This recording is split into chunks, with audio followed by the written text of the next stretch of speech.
życzę Państwu. Witam wszystkich Państwa na kolejnym odcinku Okiem Konserwatysty. Jestem zaszczycony, że mogę przed Państwem wystąpić. Bardzo dziękuję Panu Adamowi Zawadzkiemu, redaktorowi naczelnemu, portalowi internetowemu telewizji Republika, za taką właśnie możliwość. Proszę Państwa, w dzisiejszym odcinku chciałem poruszyć kilka ważnych i istotnych kwestii i spraw. Pierwszą sprawą jest taka, jaką mieliśmy, proszę Państwa, przykład zobaczyć, ale nie przeczytać, proszę Państwa.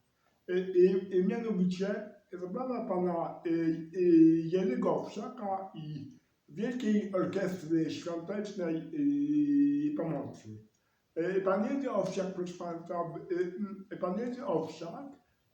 proszę Państwa, dał na licytację w sprawie dzieci wcześniaków, którzy się wcześniej urodzili z wielu przyczyn. Dał, proszę Państwa, obraz, na którym, proszę Państwa, widać, proszę Państwa, logo Piołun, bo ja, proszę Państwa, nie mówię piorun ani błyskawica, tylko Piołun. Widać diabolicznego strajku pseudo-strajku kobiet. Proszę Państwa, dlaczego o tym mówię?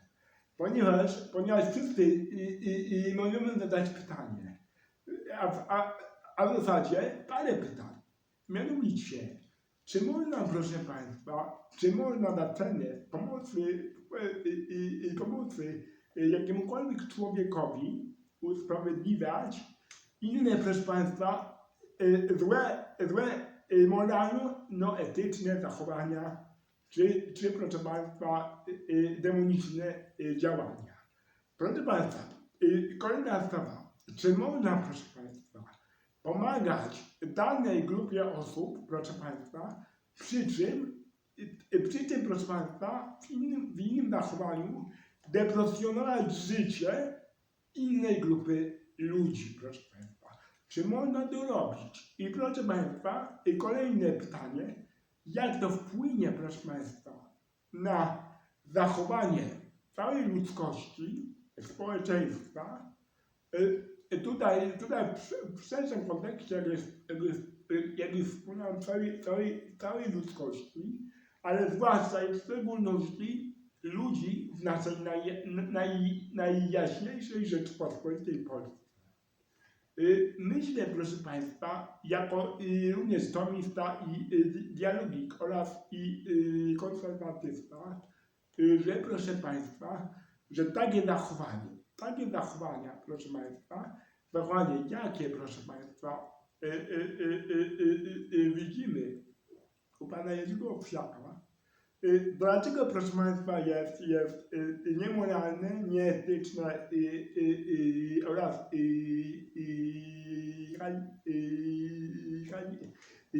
haniebne?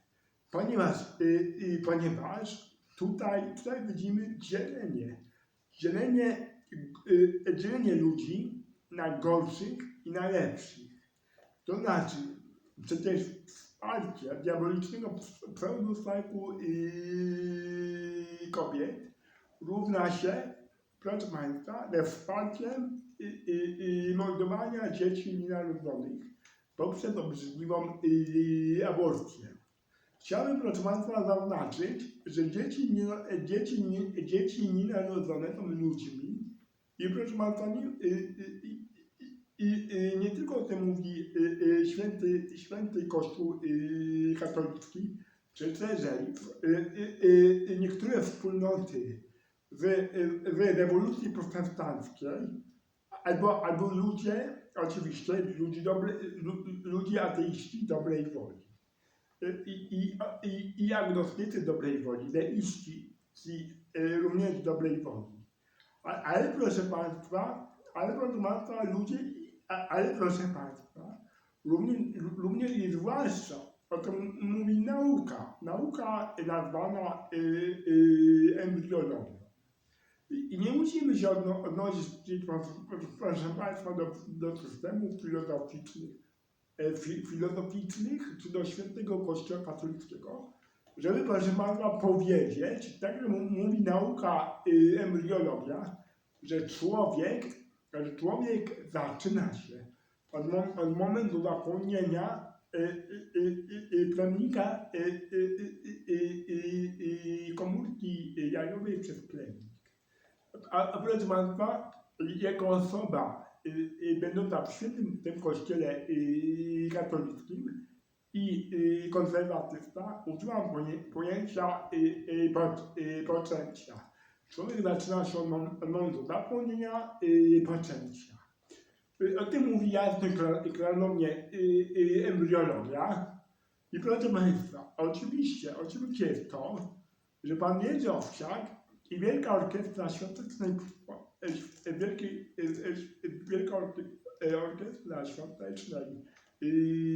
Pomocy, jeśli pomaga wcześniakom, to jest bardzo dobre. Ale proszę Państwa, jeśli popiera mordowanie dzieci nienarodzonych poprzez obrzydliwą aborcję oraz nie tylko,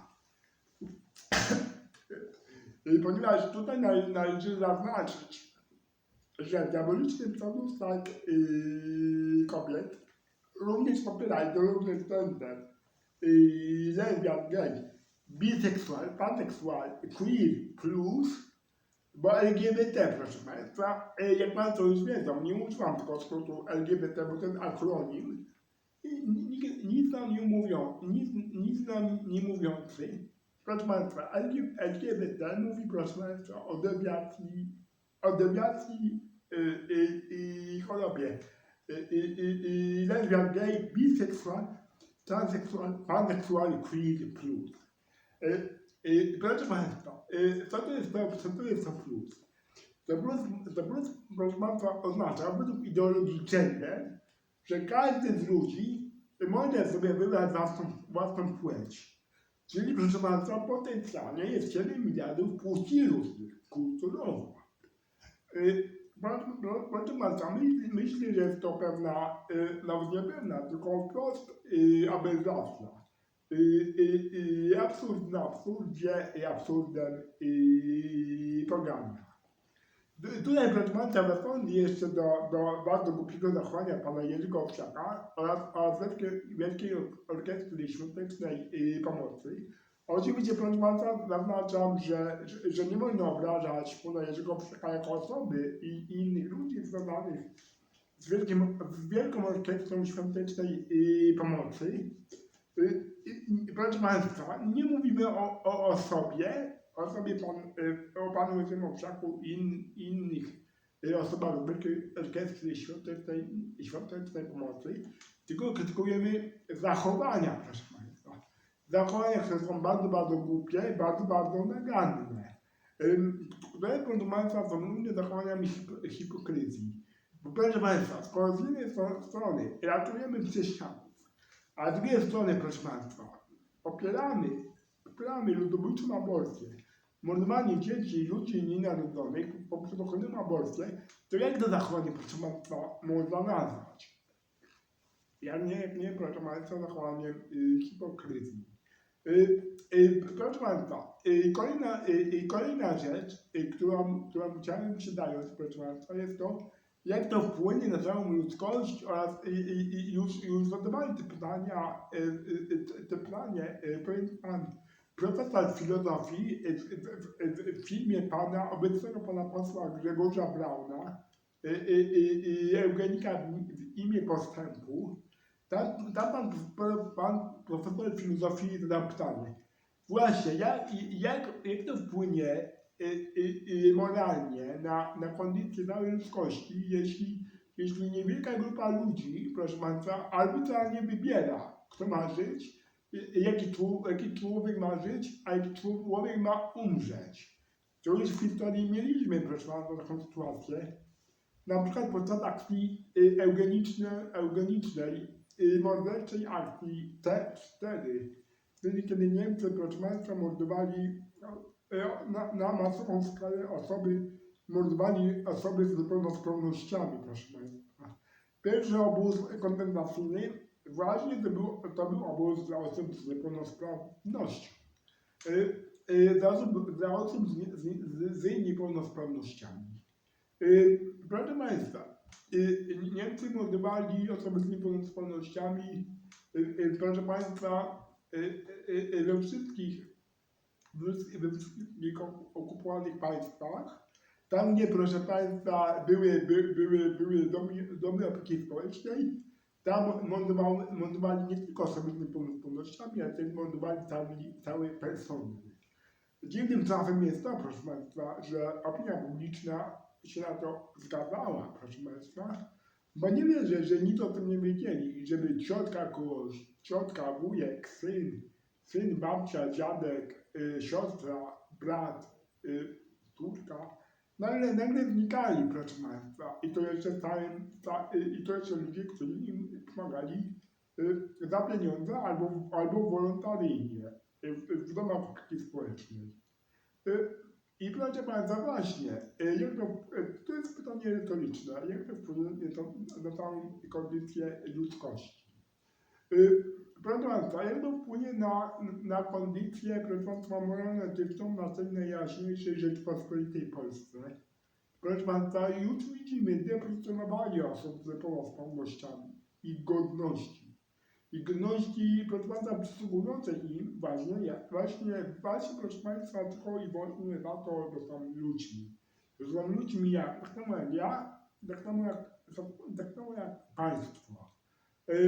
Tutaj, proszę Państwa, również widzimy to, że rząd Prawa i Sprawiedliwości nie publikuje, proszę Państwa, genialnego wręcz orzeczenia Trybunału Konstytucyjnego, szlachetnego Trybunału Konstytucyjnego, który, proszę Państwa, ogłosił, że przesłanka eugeniczna, ludobójcza aborcyjna jest niezgodna, proszę Państwa, z konstytucją naszej wielkiej Polski. A proszę Państwa, w ustawie jest napisane, że niezwłocznie ma to zrobić, proszę Państwa.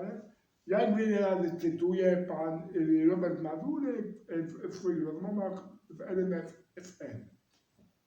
Za to panu dyrektorowi Robertowi Mazurkowi bardzo, bardzo dziękuję. Dziękuję. Proszę Państwa, kolejną kwestią, którą chciałem się zająć, jest to, proszę Państwa, mianowicie absurdalny wpis pana posła profesora Gduli z neobolszewickiej lewicy. Mianowicie pan profesor napisał tak, że mniej więcej tak, parafrazując, na Twitterze, w mediach społecznościowych, na Twitterze, że armia radziecka nas, proszę Państwa, uwolniła, tak? Nas jakby wyswobodziła. Spod okupanta, proszę Państwa, tak, spod Niemiec, proszę Państwa. Tylko, panie pośle, panie profesorze, tylko przecież, to mam pytanie, proszę Państwa, co to jest armia radziecka?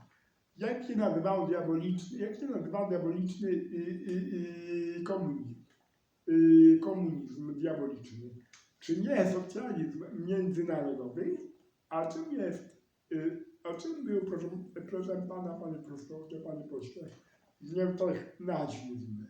Czy nie socjalizmem narodowym, a więc, proszę państwa, wywodzącym się, panie pośle, panie profesorze, z nurtu lewicy, i tak samo socjalizm międzynarodowy, diaboliczny komunizm nie jest też lewicą, czy, proszę pana, panie profesorze, czy to nie było tak, że, proszę pana, kto wywołał wojnę, II wojnę światową, 1 września 1939 Anno Domini? czy to nie byli Niemcy, a później 17 września 1939 Anno Domini ze wschodu nie wbił naszej wielkiej i wspaniałej Polsce nóż w plecy diaboliczna Rosja sowiecka. Właśnie te pytania, Pani Paśle, Panie Profesorze, proszę Państwa, zostawiam do Państwa analizy, do Państwa rozważenia. Ale tutaj widzimy jeszcze inną istotną kwestię, że zakłamywanie historii, bo przecież pan Józef Stalin, zachowujący się jakby był stabilnym mordercą, to on przecież podpisał, rozkazał, proszę Państwa, zamordować, proszę Państwa, polskich oficerów, policjantów, naukowców w Katyniu, w Charkowie, w Miednoje, w ogóle na nieludzkiej ziemi, na Golgocie Wschodu. Nas Polaków, nie tylko, z wielu narodowości. Tak, proszę Państwa. I teraz pytanie jest takie. Jaki to ma cel zakłamowania historii? Przecież to armia sowiecka diaboliczna czekała, proszę Państwa, na brzegu Wisły, aż, proszę Państwa, Niemcy stłumią, brutalnie, proszę Państwa, i haniebnie stłumią powstanie warszawskie, które wybuchło 1 sierpnia 1944 Anno Domini. Szlachetne powstanie warszawskie, aż Niemcy stłumią, to oni ciekali, proszę Państwa. Więc pytanie jest takie, Panie pośle, Panie Profesorze Gdula, czy to nie jest aberracja, tak jawne zakłamywanie historii, ale możemy, proszę Państwa, Szanowni Państwo, zadać inne pytanie. Czy to nie jest aby celowe? Mam nadzieję, że nie, że to nie jest celowe. Ale proszę Państwa, też można stanąć w obronie pana profesora, pana posła i powiedzieć tak. No ale pan profesor jest młody i nie wie, co jest diaboliczny komunizm. Proszę Państwa, tylko ja też relatywnie jestem młody, a być może śmiertelnie młodszy niż pan poseł profesor Gdula, ale proszę Państwa, czytałem książki na temat diabolicznego komunizmu. Czytałem fragmenty, proszę Państwa, chciałem zaznaczyć fragmenty, proszę Państwa, manifestu diabolicznego komunizmu oraz, proszę Państwa, oglądałem filmy też również na temat diabolicznego komunizmu, na które polecam Soviet Story, oraz, proszę Państwa, spotkałem się z ludźmi, którzy edukowali się w diabolicznym systemie komunistycznym, żyli w diabolicznym systemie komunistycznym i walczyli z diabolicznym systemem komunistycznym uczciwie i sprawiedliwie walczyli, którzy do tej pory żyją, są świadkami tej walki, tej walki o niepodległość, proszę Państwa. Miałem poznać syna żołnierza niewolnego wyklętego o nazwisku Żubryt, świętej pamięci Żubryt. Proszę Państwa, więc relatywnie jestem młody. I dlaczego o tym mówię? Ponieważ jeśli mam tyle danych na temat diabolicznego systemu komunistycznego, mogę ocenić, że ten system komunistyczny był na wskroś głupi, był na wskroś zły, proszę Państwa. I dlaczego trzeba go potępić? A nie, proszę Państwa, go gloryfikować. No ale, proszę Państwa, mieliśmy stulecie, proszę Państwa, tak, manifestu socjalistycznego, pieniądze pamięci pana Marksa, a de facto, proszę Państwa, satanista piszącego wiersze ku czci, proszę Państwa, szatana diabła, Najświętsza Maryjo Panno, módl się z nami w imię Ojca i Syna i Ducha Świętego. Amen. I proszę Państwa, i pytanie takie, czy pan profesor, pan poseł Gdula robi to celowo, czy nie? To jest postawione pytanie do pana, panie pośle, panie profesorze, ponieważ musimy jako naukowcy być, panie profesorze, panie pośle, odpowiedzialni za młodzież. Za młodzież. Proszę Państwa, ja też byłem młody i proszę Państwa, również się wychowałem w rodzinie antyteistycznej, w rodzinie lewicowej i proszę Państwa, to wywołało we mnie takie nie wychowanie, tylko antywychowanie. Proszę Państwa, takie, a nie inne problemy w moim dorosłym życiu. I dlatego właśnie, oczywiście moja świętej pamięci mama mnie dobrze wychowała, aczkolwiek popełniała błędy jak każdy rodzic.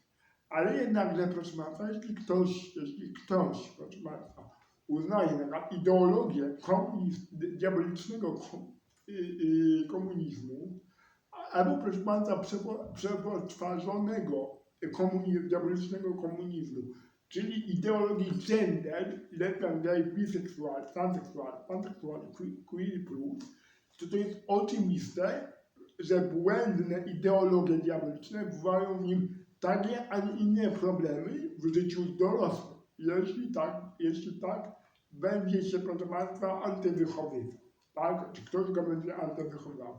Przez na przykład przez seksualizację, albo proszę Państwa, przez wpajanie mu ideologii, które wpływają ludzką antropologię.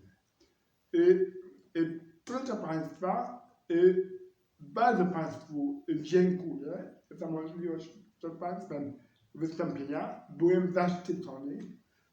Bardzo dziękuję Panu Adamowi Zawadzkiemu, redaktorowi naczelnemu portalowi internetowemu Telewizji Republika za taką możliwość.